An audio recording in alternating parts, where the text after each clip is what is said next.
Hi, my name is Betsy Friedrich. I am part of the marketing team here at C&T Publishing, and I am also an avid crocheter, particularly of those soft, cute, adorable stuffed crochet toys called amigurumi. We have a book out right now called Funny Amigurumi with lots of adorable animals for you to choose from, and I'm going to show you how to get started with a magic circle to get on your way to crocheting these most adorable animals.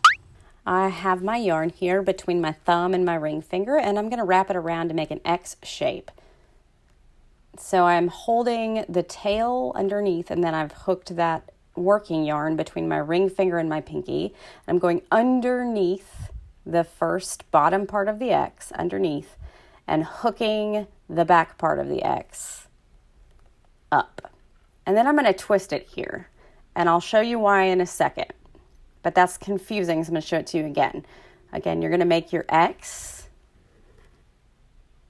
And under the first part of the X, hook the back part of the X, and then twist your yarn hook, and then pinch it between your thumb and your index finger. And I'll show you why in a second. That's your working tail, and that's your working yarn there. So don't confuse those two sides.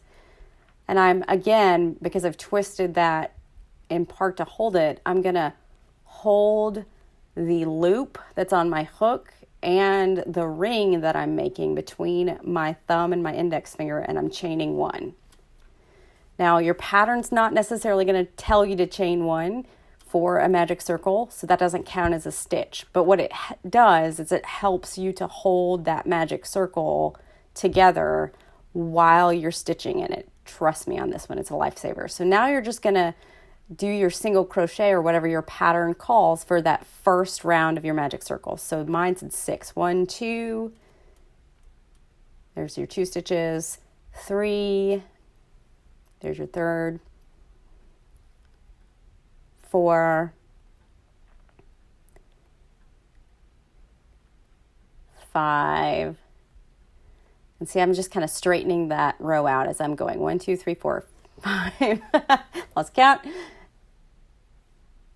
and 6.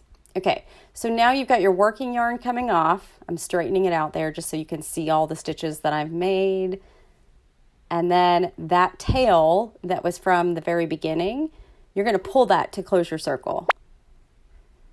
You see how that's kind of closing around, and it'll create it much tighter than a chain ever would, and that's a magic circle.